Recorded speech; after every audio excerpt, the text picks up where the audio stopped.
하나님 말씀 보겠습니다. 하나님 말씀은 사도행전 11장 22절부터 24절까지 말씀입니다.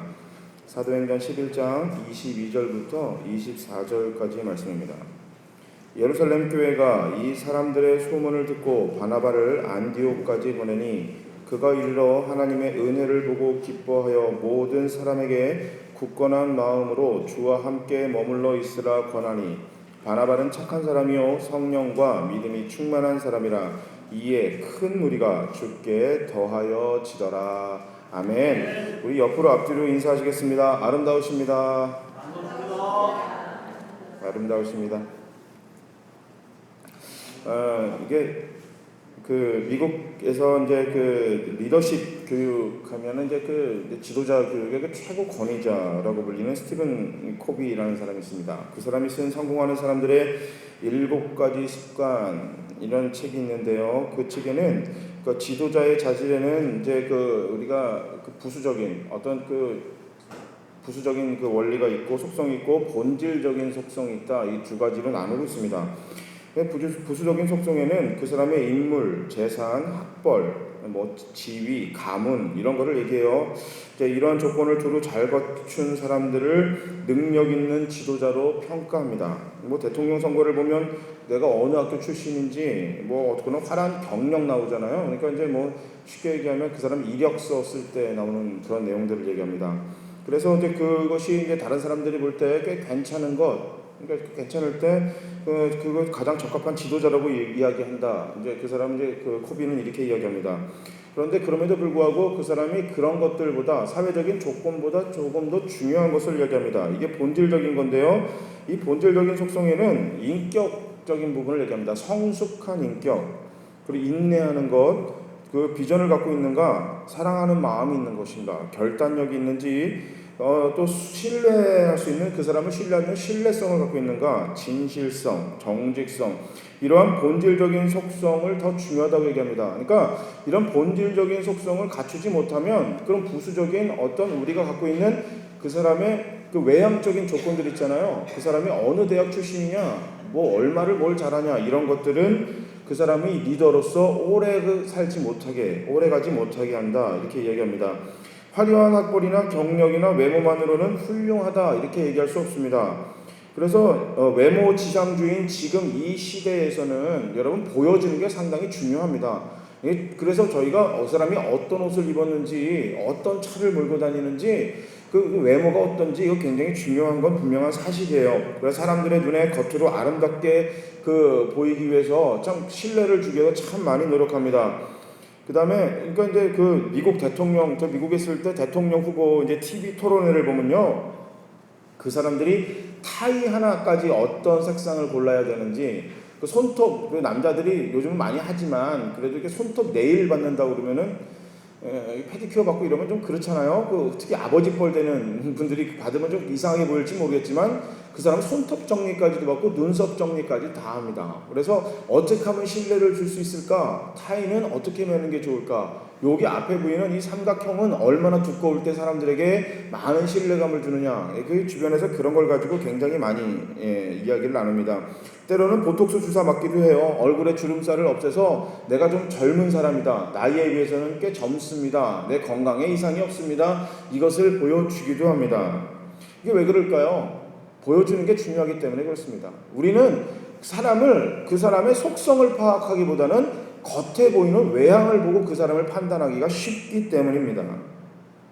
요즘에 무슨 얘기했어요? 성형수술을 참 많이 해요. 저는 성형수술을 반대하는 입장은 아닙니다. 필요하면 하고 싶으면 하는 거죠. 그런데 이제 때로는 성형수술을 너무 과하게 하다 보니까 이게 운전을 하다가 잡혔어요. 운전하다가 잡혔는데 저희 나라는 그래도 교통경찰 분들이 그렇게 무섭진 않잖아요. 그냥 잡히면은 그냥 우기기도 하고 때로는 어떤 분들은 화도 내기도 해요. 화도 내기도 하고 내가 누군지 아냐고 이런 분들도 있어요. 근데 미국에서는 교통경찰이 정말 무섭거든요. 교통경찰한테 그렇게 말 한마디 한 번 하면요 정말 큰일 납니다. 총 맞아요. 왜냐면 미국은 총을 들고 다니고 하여튼 이상한 사람들 많기 때문에 경찰이 참 무섭습니다. 근데 실갱이가 붙은 거예요. 왜 그러냐면 운전면허증이 있는 사람과 앉아 있는 사람이 다른 거예요. 이게 이 성형수술을 너무 심하게 해가지고 이 앉아 있는 사람하고 운전면허증 있는 사람이 다른 거예요. 그러니까 너 다른 사람이다. 아니다, 내가 맞다. 막 이거 가지고 실갱이가 벌어진 적이 있다. 이렇게 나옵니다. 예, 여러분 내 외모가 참 중요하기 때문에 그거 꾸미는 거 참 중요합니다. 그렇잖아요. 저희가 교회 나올 때도 옷 잘 입게 나오려고 노력하고요.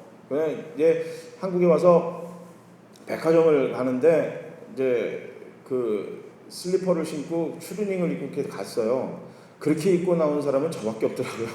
백화점 올 때 이게 쫙 빼입고 오잖아요. 근데 이제 미국에 있을 때는 그냥 편하게 다녔기 때문에 그래서 앞에 시장 갈 때도 이게 옷이 꽤 이렇게 신경 써서 입고 나가야 되는 그런 분위기. 아직도 익숙지가 않은데 이제 점점 익숙해지겠죠. 이제 아무래도 다른 사람한테 좀 잘 보이려고 하는 그런 마음이 있기 때문에 그렇다. 그래서 꼭 굳이 나쁘다고 보지는 않습니다. 그러나 정말 중요한 거는 우리가 그런 부수적인 것, 그게 중요하지 않다는 게 아닌데 더 중요한 것을 신경 써야 되는데 조금 덜 중요한 거에 집중하다가 더 중요한 거 놓치고 갈 때가 있다는 것입니다. 외모에 신경 쓰다가 정말 우리 내적인 가장 중요한 거 신경 못 쓰고 지나칠 때가 있는 것입니다. 사람들은 외모로 모든 것을 판단합니다. 그렇게 해서 평가해 버립니다. 그러나 하나님께서는 우리의 속사람을 보십니다. 하나님은 우리의 중심을 보십니다. 이게 이 땅에서 우리가 성공한 크리스천, 성령 충만하여 이 땅에 하나님이 칭찬하는 크리스천으로 살아가는 건지 아니면 이 땅에서 우리가 인정받는 크리스천으로 기독교인으로 끝날 것인지 이게 참 판가름 나는 것인데 우리들은 겉모습이 굉장히 중요한 거거든요. 그러니까 우리 겉으로 볼 때 저 사람이 꽤 괜찮은 모습으로 좋은 대학 나오고 또 기도도 그럴싸하게 하고 헌금도 많이 하고 이러면 그러고 나서 교회를 다니는데 돈도 참 잘 벌어요. 그러니까 어떻게 되면 저 사람은 하나님께 축복받나 보다, 성공한 크리스찬인가 보다, 괜찮나 보다 평가하시는데 하나님은 그렇게 평가하지 않을 수도 있다는 것입니다. 우리는 일주일에 한 번 주일날 뵙죠. 예배 자주 나오시는 분들은 수요 예배 금요차가 나오실 거예요. 또 새벽 기도까지 나오면 일주일에 그냥 짧게 한두 시간 몇 번씩 봅니다. 그렇기 때문에 속일 수 있습니다. 꽤 괜찮은 것처럼 보일 수 있습니다. 그런데 하나님은 우리 속마음을 보신다는 거죠. 우리 중심을 보시는 거예요. 아무리 보톡스 주사를 맞아도 우리의 구겨지고 죄의 주름투성인 우리의 심령을 펴지 못합니다. 어떤 성형수술을 하고 과학적인 그 힘을 빌어서 우리의 주름을 펼 수 있을지 모르지만 우리의 심령을 펴지는 못합니다. 세상에 어떤 그 조건으로 우리의 심령을 그 빤빤하게 펼 수 없습니다. 오직 우리 주님의 십자가 보혈만이, 오직 성령님만이 우리의 심령을 정결하게 하십니다. 우리의 심령을 굳어있는, 우리에게 주름진 심령을, 우리 주름진 그런 영혼을 빤빤하게 펼 수 있는 것은 성령님 십자가 보혈밖에 없는 것입니다. 오늘 본문의 바나바에 대해서 이렇게 이야기합니다. 사도행전 오늘 11장 24절에 바나바를 이렇게 표현합니다. 그는 착한 사람이고 성령과 믿음이 충만하였다. 바나바는 참으로 신실했습니다. 성령이 충만하고 큰 인물의 믿음의 사람이었습니다. 자, 바울이 다메섹으로 가는 길 위에서 예수님을 만납니다. 예수님의 사랑에 완전히 사로잡혔습니다. 마침내 사도 바울이 예수의 제자가 됩니다. 그리고 다메섹 성으로 들어가서 예수님을 전하는 사람이 되었습니다. 한번 생각해 볼까요? 예수 믿는 사람들을 잡아서 죽이던 사람입니다. 그러니까 이 사람은 예수님 믿는 사람을 잡아서 옥에 가두고 심지어 죽였던 사람이에요. 그리고 다메섹으로 가는 일도 그 일을 하기 위해서 다메섹으로 달려가고 있었는데 순식간에 완전히 180도 변하여 이제 예수님을 전파하고 있습니다. 이게 지금 우리가 짧게 보면은 굉장히 괜찮은 얘기처럼 보이지만 여러분 이게 진짜 우리 삶으로 적용시키면 이거 꽤 쉽지 않은 얘기입니다. 문제가 생겼습니다. 그러니까 이제 예수를 안 믿는 유대인들은 바울이 유대교를 배반했다고 난리칩니다. 근데 이제 또 믿는 유대인들은 바울의 회심을 믿지 못합니다. 여러분 지금 저희들처럼 교회 다니는 게 크게 문제가 안 되는, 그러니까 목숨을 안 걸어도 되는 지금 이 시점에서는 바울 같은 사람은 어떤 사람일까요? 그럼 예를 들면 뭐 그런 사람이겠죠. 뭐 세상에서 사기꾼 막 하든지 조폭을 하든지 아니면 뭐 여러분들 진짜 실제적으로 우리 삶에 큰 피해를 준 사람이 있어요. 그러니까 여러분한테 사기를 쳐가지고 굉장히 나쁜 짓 하는 사람이 예수 믿겠다고 교회에 왔다, 이 얘기 한번 생각해 보세요. 동네 깡패 노릇을 하던 분이 갑자기 어느 날 예배를 드리는데 슬그머니 뒤에서 저 뒷자리에 앉아있습니다. 그럼 무슨 생각할까요? 할렐루야 이렇게 될까요? 여러분, 다른 교회에 왔다 그러면 할렐루야를 해요. 다른 교회를 갔다면. 다른 사람 얘기를 들을 때는 그게 그렇구나 그럴 수 있지만, 나한테 직접 피해를 준 사람이 거기 앉아있으면 예배 드리기 참 불편합니다. 참 힘든 거예요. 나한테 직접 피해를 주고 나한테 직접 힘들게 했던 사람이 그 자리에 앉아있으면 그거 참 힘듭니다. 그러니까 지금 사도 바울은 지금 아주 곤란한 위치에 처해져 있었습니다. 뭐가 곤란해? 그죠? 유대교 입장에서는 배반자입니다. 맨 앞에서 항상 그들을 도와줬던 사람이, 앞장섰던 사람이 어느 날 갑자기 예수파가 돼가지고 예수쟁이가 돼가지고 예수를 전하는 배반자가 됐고요.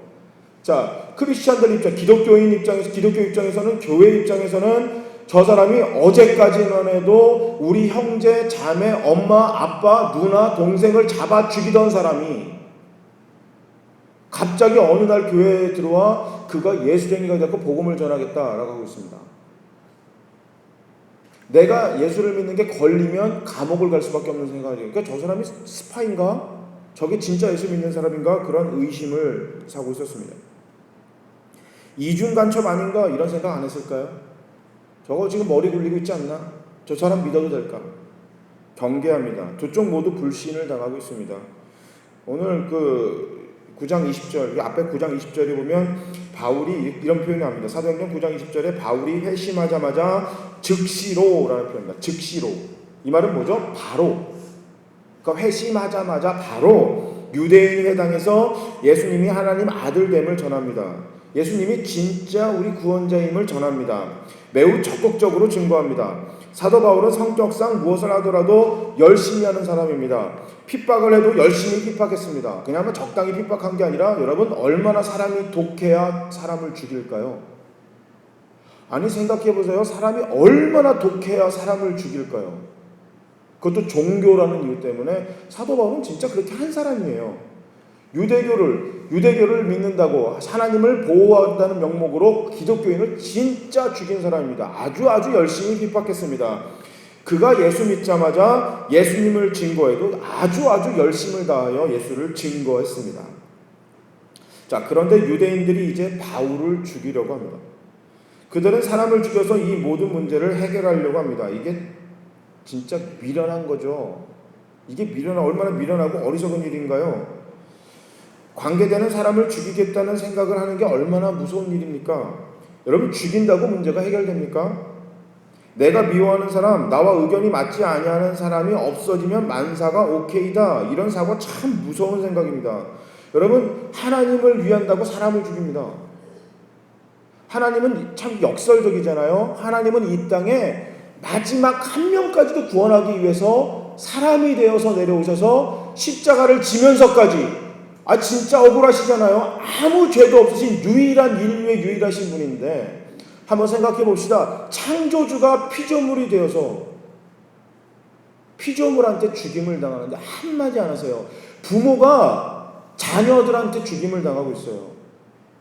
근데 그 부모가 무엇을 목적으로 죽냐면 이 자녀들을 살리기 위해서 죽습니다. 하나님은 마지막 한 명까지 살리기 위해서 이 땅에 내려오셔서 죽으셨는데, 그 하나님을 위한다고 다른 사람을 죽입니다. 이게 얼마나 어리석은 일이에요. 유대교가 지금 사도 바울이 예수 믿기 전에 그 일을 했습니다. 이것이 바로 사탄이 생각해주는 마귀의 전략입니다. 내가 미운 사람은 모두 죽인다. 내가 미워하는 사람들은 제외시켜버린다. 가인이 아벨을 미워했습니다. 죽입니다. 이스라엘 사람들이 선지자들을 미워했습니다. 죽였습니다. 유대인들이 메시아 대신 예수를 죽였습니다. 죽였다고 모든 문제가 해결되는 거 아닌데, 그들은 그렇게 하면 모든 문제가 해결된다 생각했습니다. 자, 유대인들이 바울을 죽이려 할 때 23절 25절에 보면 다메섹에 있던 그리스도인들이 그를 광주리에 담아 성 밖으로 달아 내려 살렸습니다. 그래서 바울은 3년간 아라비아 광야로 가서 신앙과 자신의 그 신학을 정리했습니다. 오늘 본문 25절, 26절 사이에는 오늘 본문의 25절과 24절까지 읽었잖아요. 25절과 26절 사이에 보는 3년이라는 시간 간격이 있어요. 한번 읽어볼까요? 제가 한번 읽겠습니다. 바나바가 사울을 찾으러 다소에 가서 만남에, 여기 25절에 보면요, 바나바가 사울을 찾으러 다소에 가서 라는 25절과 26절에 만남에 라는 그 사이에는 3년이라는 시간이 있어요. 안디옥에 가서 둘이 교회에 1년간 모여서 큰 무리를 가르쳤고 제자들이 안디옥에서 비로소 그리스도인이라 일컬음을 받았다. 자, 3년 후에는 그는 예루살렘에 가서 예루살렘 교회 지도자들을 만납니다. 그런데 문제는 예루살렘의 제자들과 그곳의 성도들이 바울의 말을 믿지 못하는 거예요. 여러분, 당연히 이게 믿지도 못하고 믿기도 싫겠죠. 이게 심리학을 공부할 때 교수님이 그런 얘기를 했는데 진짜인 것 같아요. 그러니까 사람들은요, 육체의 거리가, 그러니까 나랑 옆에 있는 거리가 멀면 멀수록 감정의 거리는 가까워진답니다. 그러니까 이 말은 뭐냐면, 나쁜 사람의 예를 들게요. 나쁜 사람의 예를 들 때, 아주 나쁜 사람이 나랑 상관없을 때, 나랑 전혀 상관없을 때 내가 그 사람을 생각하는 마음은요, 훨씬 그 사람에 대해서 긍휼한 마음, 안타까운 마음은 더 많이 일어난다는 거예요. 그런데 나랑 이 육체적 거리가 가까우면 가까울수록 감정의 거리는 더 멀어진다고 합니다. 여러분들 진짜 힘들게 하는 사람들이 아프리카에 있는 독재자인가요?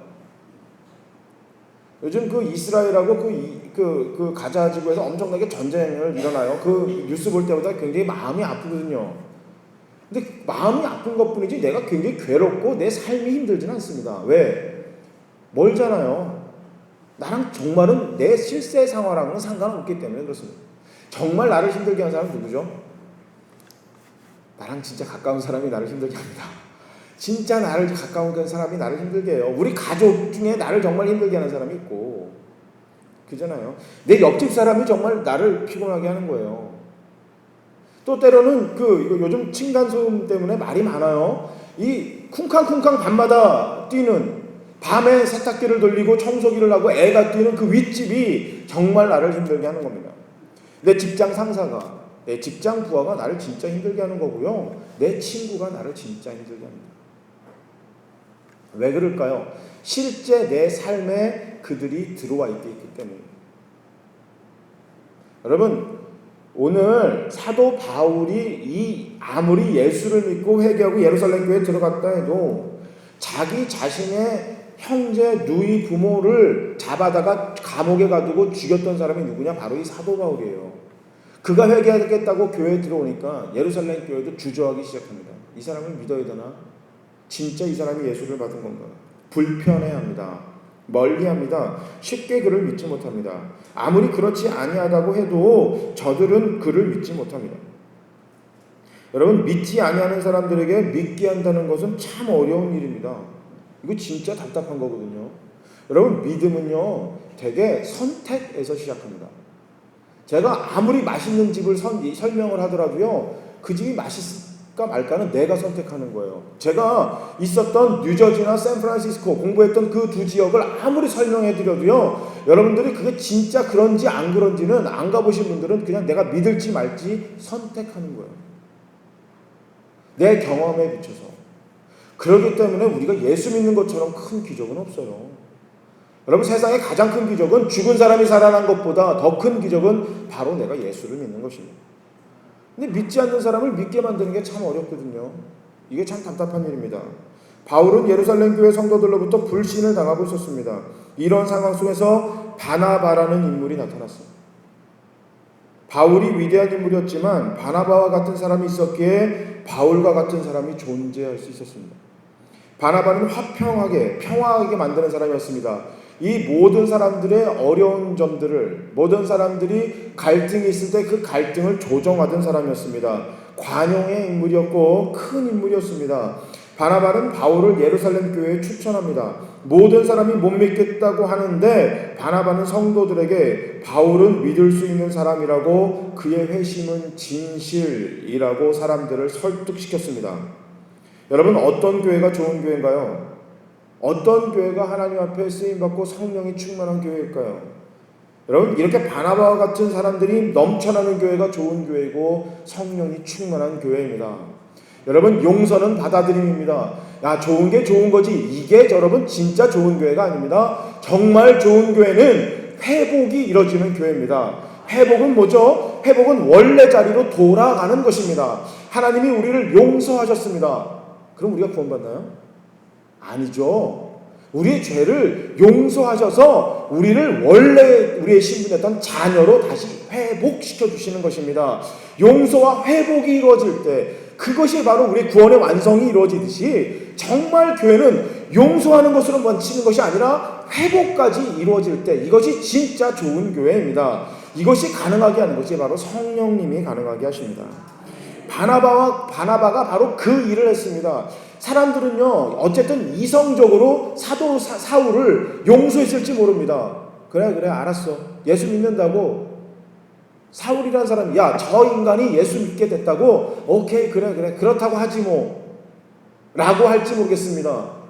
좋은 게 좋은 거니까 넘어가자 라고 할지 모르겠습니다. 그러나 그건 진정으로 교회가 할 역할은 아닙니다. 사울이 그들의 교회의 일원, 멤버가 되고 구성원이 되고 더 나아가 자기들과 똑같은 복음의 증인이 되는 자리까지로 옮겨질 수 있는, 회복이 될 수 있게끔 도와주는 것이 바로 좋은 교회고 교회가 해야 될 역할인 것입니다. 여러분, 교회는 아무나 오는 곳입니다. 하나님이 세상을 이처럼 사랑하사 독생자를 주셨으니 누구든지 저를 믿는 자마다 멸망치 않고 영생을 얻게. 누구든지예요. 누구든지. 어떤 사람들이 아니라 우리가 생각할 때 예수를 믿을 만한 사람들, 우리가 생각할 때 그래도 사회적인 지위가 있는 사람들, 우리가 생각할 때 그래도 배움이 좀 있는 사람들, 그런 사람들만 교회에 들어오는 것이 아니라 누구나 예수를 믿기만 하면 구원을 주시겠다. 이것이 하나님이 우리에게 허락하신 은혜입니다. 교회는 누구나 들어오는 거예요. 근데 누구나 들어와서 그 누구나가 그냥 누구나인 채로 멈춰 있으면 곤란합니다. 누구나가 하나님의 자녀이자 제자로 변하는 것이 바로 교회입니다. 그러니 그 일을 하기 위해서 그냥 될까요? 안 돼요. 여러분, 사실과 감정이 부딪히면요, 감정이 이깁니다. 자꾸 우리는 이성이 이긴다고 생각해요. 이성적으로 생각해서 나는 이성적인 사람이 아니에요. 감정이 이겨요. 그러니까 우리가 쇼핑을 하잖아요. 아무리 경기가 어려워도 쇼핑을 하는 거예요. 제일 사람을 피곤하게 만드는 게 뭐예요? 이게 마지막 세일입니다. 오늘이 마지막 날입니다. 이 사이즈가 하나밖에 없을 때, 그때는 이게 고민하면서 사는 거죠. 야, 이게 카드, 그러면 무이자 할부. 이제 이런 거에 또 이제 미치면서 사는 거예요. 지금 자동차가 잘 나가는데 차를 왜 바꿀까요? 남자들이 생각할 때 필요해서 차를 사기도 하지만 차는 사회적인 지위를 어느 정도 얘기하기 때문에 그래요. 좋은 차를 몰면 내가 조금 더 위치가 올라가는 것 같은 착각을 들게 만들기 때문에 그렇습니다. 그러니까 차를 바꾸는 거거든요. 멀쩡한 차를요. 예, 감정이 사실을 이깁니다. 교회는 누구나 들어와야 된다는 거 다 알아요. 죄인이 들어와 예수 그리스도를 구주로 영접하여 하나님의 자녀가 되고 그 다음에 성령이 충만하고 훈련을 받아 제자가 돼서 복음의 증인으로 살아가서 다른 사람을 제자까지 삼는 것, 구원하는 전도자가 되는 것, 그것이 교회가 해야 될 역할인 것, 빛과 소금의 역할을 감당해야 되는 것, 하나님을 사랑하듯 너의 이웃을 사랑하는 것. 너무 어려운가요? 하나님을 상대하듯이 내 이웃을 상대하는 것, 하나님처럼 내 이웃을 대하는 것, 이거 다 이성적으로 압니다. 안 되는 이유가 뭐죠? 감정이 안 돼서 그래요. 감정. 이 감정을 뛰어넘게 하시는 것이 바로 성령님이십니다. 여러분, 성령 충만이 뭐죠? 성령 충만은 내 안에서 성령이 흘러 넘치는 겁니다. 내 삶 속에서 성령이 흘러 넘치는 거예요. 하나님이 흘러넘치는 겁니다. 예수의 생각이 흘러넘치는 겁니다. 예수의 감정이 흘러넘치는 거고, 예수의 계획이 흘러넘치는 거고, 예수의 판단이 흘러넘치는 겁니다. 나는 여전히 돈이 좋고, 나는 여전히 명예가 좋고, 나는 여전히 세상의 성공이 좋아요. 네, 싫은 게 아니에요. 나는 여전히 저 사람이 싫어요. 그런데 이상하게 저 사람을 받아들이고, 저 사람을 이해하게 되고, 저 사람이 하나님 앞에 은혜 받았으면 좋겠다라는 생각이 드는 거예요. 나는 원래 그런 사람이 아닌데. 돈보다 예수님이 더 좋은 겁니다. 내 상처보다 저 사람이 잘 되길 바라는 마음이 드는 거예요. 여러분, 이게 가능한가요? 이게 불가능해요. 우리 자신은 불가능합니다. 언제 가능하냐? 성령이 우리 안에서 흘러 넘칠 때 가능합니다. 바나바가 그렇게 가능했어요. 여러분, 바나바라고 사울이 좋았을까요? 성경을 보세요. 바나바를 이렇게 표현합니다. 그는 선하고 성령이 충만하더라. 그 사람이 사도 바울에게 갔어요. 성령 충만하지 않은데 바나바가 사울에게 가가지고 우리 한번 잘해봅시다 이 얘기한 게 아니라, 우리 지난주에 이야기했던 아나니아가 성령이 충만한 사람이었다. 그래서 사울에게 가서 안수하고 기도해 그의 병을 고치라 이렇게 이야기했습니다. 아나니아는 어떤 사람이었죠? 성령이 충만한 사람이었다. 그러니까 아나니아가 그럼 가라 그러니까 무슨 얘기를 해요? 하나님한테. 하나님, 사울 모르세요? 사울이 어떤 사람인지 모르세요? 이 말은 뭐예요? 사울이 불편한 거예요. 아나니아도. 근데 성령이 넘치니까 나는 불편하지만 하나님이 원하시는 걸 하는 것입니다. 여러분, 이게 성령 충만한 사람들이 가능한 일입니다. 다른 사람의 장점을 보게 되는 것입니다. 여러분, 하나님은 우리의 장점을 보세요. 우리만 보세요. 우리를 보실 때 다른 사람하고 비교해가지고요, 야, 쟤는 저거를 잘하는데 너 왜 저걸 못하냐, 이건 우리 생각이고요. 하나님은 나만 보세요. 하나님은 나만 보세요. 나의 장점을 보세요. 사도 바울은 단점이 참 많은 사람입니다. 그런데 그 장점을 보고 하나님이 사도 바울을 사용했어요. 여러분, 잘하는 게 있으실 거예요. 여러분, 다른 사람의 장점을 발견하세요. 하나님이 우리의 눈을 바깥을 보게 하라는 것은 다른 사람의 단점을 발견하라고 하신 게 아니라 다른 사람의 장점을 발견해서 그가 하나님께 사용되어 줄 수 있도록 도와주라는 것입니다. 이게 성령 충만한 사람이 할 수 있는 것입니다. 바나바는 사도 바울의 장점을 보았습니다. 27절에 예수의 이름으로 담대히 말하던 것을 말하였다. 예수님을 담대하게 전하는 것을 바나바가 예루살렘 교회에 변호했습니다. 열심을 가지고 예수를 전했다는 거거든요. 그 열심은 어떤 열심이었죠? 교회를 핍박하던 똑같은 열심이었습니다. 이거를 보고 바나바는 하나님께 잘 쓰일 수 있겠구나 라고 하는 장점을 봤습니다. 사람은 누구나 할 것 없이 장단점이 있어요. 그런데 우리는 단점을 잘 발견해요. 대부분. 어떻게 얘기하죠? 너는 다 나쁜데 그게 제일 나빠. 이게 얘기하잖아. 다 나쁜데 그게 제일 나빠. 어떻게 하면 저 사람 못난 거, 잘못한 거 발견해야 될까? 주여로 묵상하는 것 같아요. 여러분, 정말 좋은 교회는요, 밥 먹고 아니면 사람들끼리 모여서 무슨 얘기하는지 보면 저 교회가 정말 좋은 교회구나 라는 것을 알 수가 있어요. 만나면 그렇게 흠잡으려고 얘기하는 사람들이 있어요. 어떻게 하면 다른 사람의 그 흉을 볼까? 일부러 그러시는 것 같지는 않은데 은사인가요? 그것도 은사인지 모르겠어요. 어떻게 하면 다른 사람 흉 보는 사람들이 있어요. 하나님이 우리를 그렇게 하시면 우리 어떻게 될까요? 하나님이, 우리 성령님이 그러신 분이실까요? 한번 생각해 보세요. 성령님이 우리 흉 보는 분이실까요? 성령님이 우리 흉 보실까요? 아니면 우리의 장점을 보고 칭찬하고 이렇게 격려하시는 분이실까요?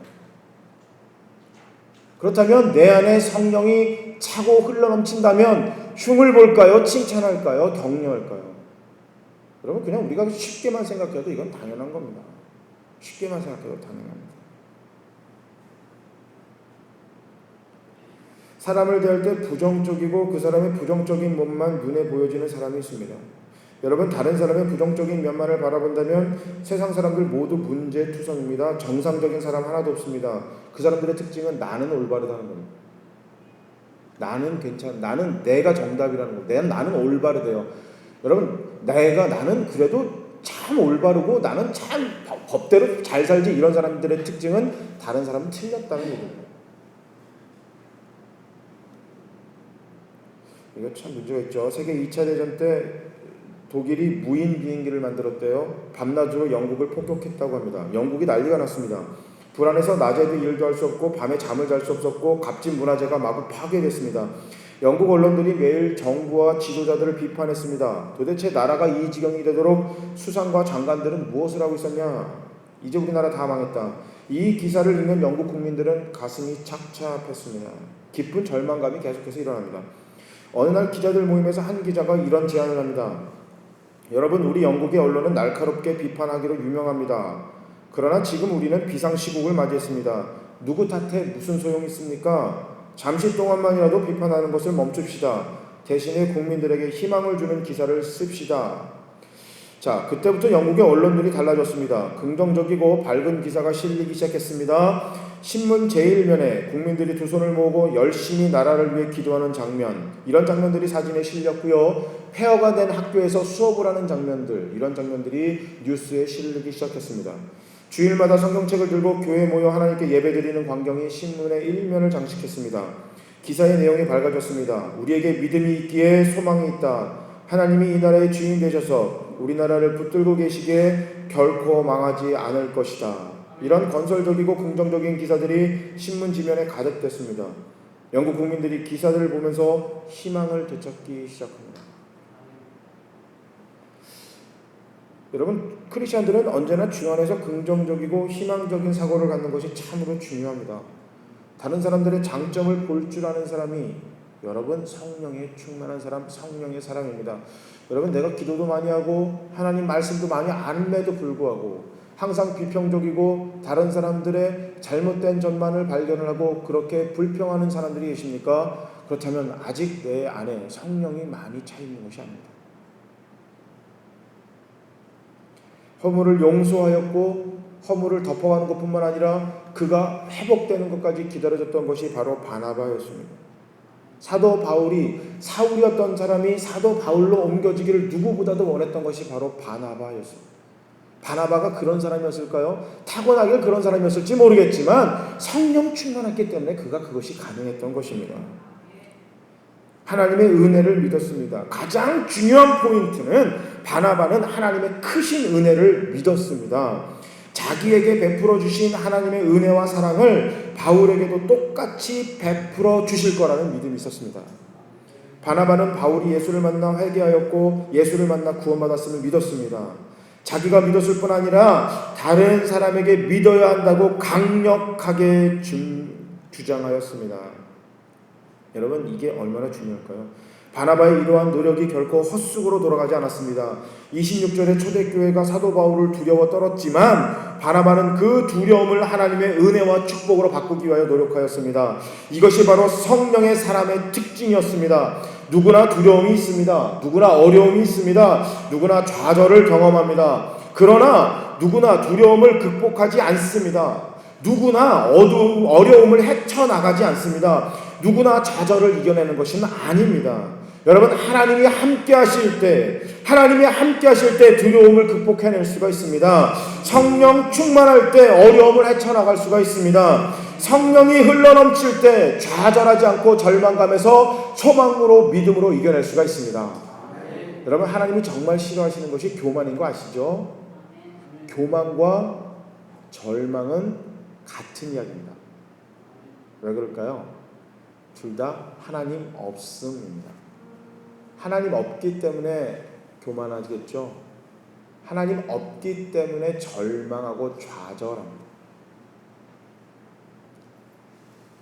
그 모든 희망 없는 상황 속에서 바나바가 희망을 보았습니다. 희망 없는 저 사람, 좌절하고 절망할 수밖에 없는 사도 바울을 계속해서 격려하였고 함께 기도했던 것이 바로 바나바였습니다. 왜냐하면 성령이 함께 하시기 때문에, 바나바는 성령의 음성에 귀를 기울였기 때문에 그것이 가능하였습니다.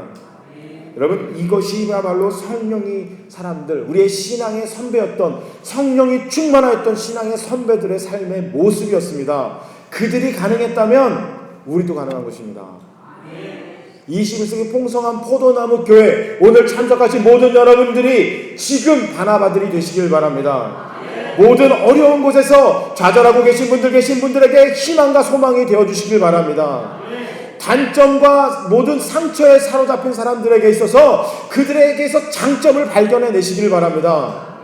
용서에서 멈추는 것이 아니라 회복까지 가기를 기대하면서 하나님의 크신 은혜를 기대하면서 함께 기도해 주시는 여러분 되시길 바랍니다. 성령님으로부터 옵니다. 이 믿음은 오직 성령님으로부터밖에 옳지 못합니다. 믿음의 사람, 성령의 사람, 기도하여서 내 삶에 진짜 성령의 은혜가 넘쳐서 삶으로 하나님을 보여내주는 저와 여러분이 되시기를 주님의 이름으로 축복합니다. 우리 다 같이 함께